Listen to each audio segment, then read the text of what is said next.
you're not detained until I read you your rights.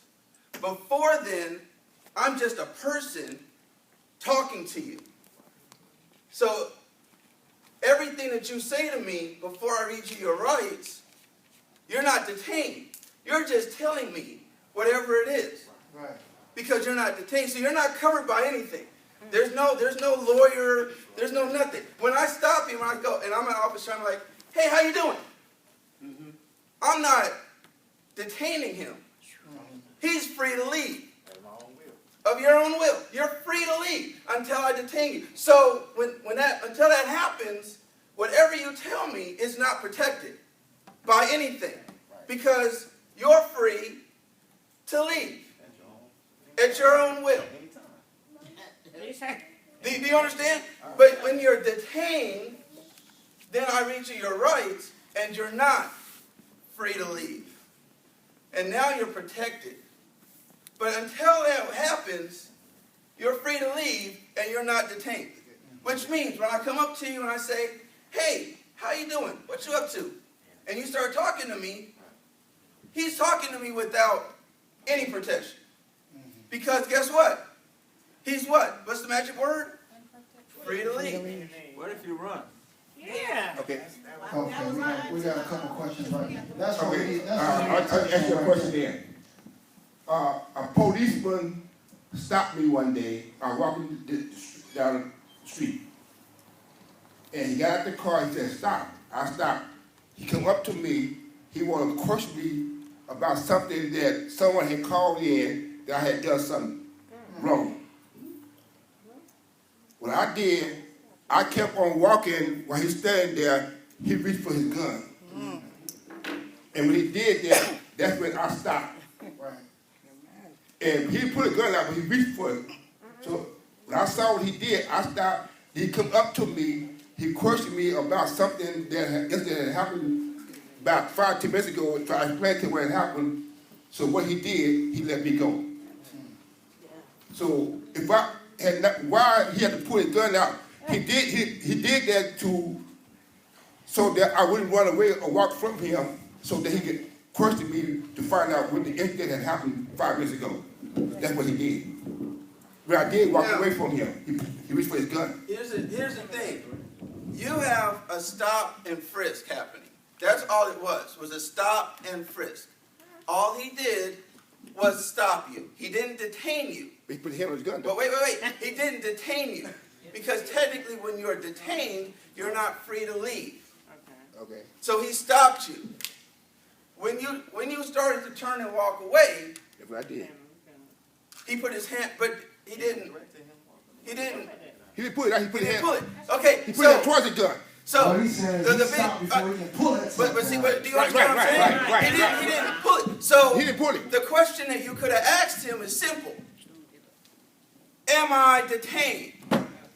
Or am I free to leave? Now, by that time, my mind was on that. Yeah, exactly, because he had it. But before all that it is, happened, so you know what to do. right, before that happened, Right. you could have asked a simple question. Right. So now I know. Am I detained? So now I know. Say something, but our youth will never know that. The difference between being detained and you can leave and ask a question or whatever. And this is what this is all about. Teaching them what they should and should not do. They don't know. They don't know their rights. They don't know if they have any or anything. So I think that what you're saying is right. Adults, Okay, we understand it. then also Our children in don't most have cases, that. they're not gonna give you that option to I just want to say this. But- We got young people, and we got to let them know. It depends on how long ago these incidents that you're talking about happened. Because right now, the police tell one of these young people, stop.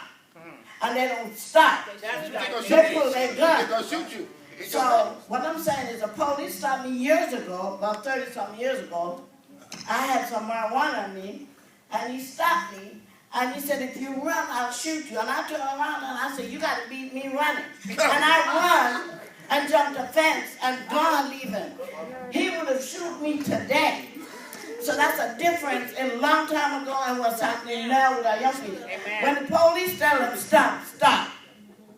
Put your hands up clear like they can see it. Even if they shoot, you have a chance for something to go down for on your behalf.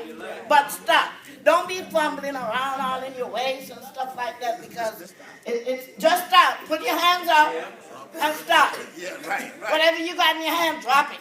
Right. Because they're not joking. They want to kill you. Anything look like a gun. Hands falling, let them fall to the shit out there. Amen. Because right now to the police, everything looks like a gun. Amen. A candy bar, a boy in Chicago got killed in a candy bar, and they said it was a gun. But you gotta understand. I mean, you gotta understand something. I mean, I've been out there with the sheriffs. I mean, I roll with the sheriffs, so I'm sheriff clergy. So I've done shifts with sheriff. And I'm clergy. I have no gun. I don't go into the fray. I stand in the back and I pray for people because I'm clergy. Okay? But you gotta understand, when you're a sheriff and you're out there are people that want to literally shoot you. Yes. They've got families. They got families. They want to go home just like you. So they don't know, like you're in a suit, right? I don't know if you what are you gonna do? I stop you. I don't know if you're gonna come out with a gun and shoot me. Just because you're in a suit doesn't mean you're not gonna shoot me. It doesn't mean that you're gonna turn your back and then when I stop you're gonna shoot me. So let's talk it goes this. both ways. Well, let's talk about this. It's one thing to shoot me one time. There's another thing to shoot me 32 times. Come on! In order to shoot me 32 times, you unloading, loading back up, and reloading. That's right. And so since we know that, let's talk about the young man in Lynnwood that got shot 33 times. Yes, Mom. He had good thinking. I was watching this on TV when this happened, the news. He was walking away. Yes. But I saw the gun in his hand. Yes. And when he fell, when they shot, they told him to stop. He didn't stop. He kept walking. And the call came in that he was going around shooting in the air. Right.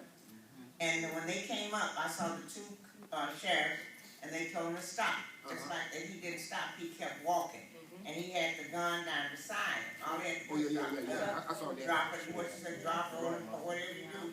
30 times? And when they shot, 30 times is too much. No, I'm not saying it was 30 times. But even had they shot him, then when he fell, he was still trying to get up. He was still Trying to hold on to the gun. Right. They are cops, excuse me for saying cops, I'm connected with the clergy also. But what I'm saying is this, they are afraid too. Of course. They don't know what you're doing. You know, before you die, you can use some reflex. I was a nurse also. Yeah. That's still reflex. Right. And if you aim that gun the right way, you can still shoot because you're not dying. And so you still got your hand on that trigger and you're holding it instead of going as long as you're holding it. So that situation, I could kind of understand, but the 30 times, no, I don't understand 30 times. Right. Like I can't defend the 30 times, but at the same time, you walking away.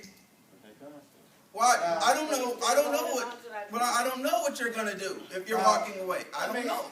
Now, okay, let me get my son up here, Lorenzo Jr. Yes, Mother. I just wanted to say that, there's a difference in shooting them 30 times or shooting them to wound them, Oh, to kill them. to stop them, opposed to killing them. All right, that's a good.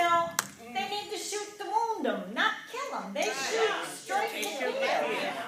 So the boys don't have a chance. Even if they had a viable explanation, they couldn't tell it because they shoot to kill, not shoot to kill. That's true. Amen. All I think about that is that God said, "Thou shalt not kill." So I say that you shouldn't kill them. You should just wound them too. Pass that back. I have to say that some people are actually on a mission to kill themselves because you know that the sheriff are trained or law enforcement are trained to do that automatically. I don't know, these guns, I don't know, just keep going and they get nervous. I've been in restraints. I'm a probation officer. I've been in restraints and I tell the kid stop, and I twist them, and I'm trying to, and they keep going, and I have to do what I have to do to get this kid to calm down. Right. So sometimes it look excessive, and I've been under investigations because they're like, oh, she's doing too much, but I have to do what I have to do because this kid is spitting, trying to bite, so I have to do all sorts of extra stuff to get them to calm down. And sometimes these kids want to get twisted up. And they told me later, oh, thank you for doing that. I don't know why, but some people actually want to commit suicide, and that's the only way they can do it. Is by getting a gun, and the cop is going to shoot you. So my thing is, like you said, why are you going to have a gun and shoot in the air? And obviously you have a death wish, and that's sad. Let me say this pertaining to that. Let me say this pertaining to that. Many people today, like never before,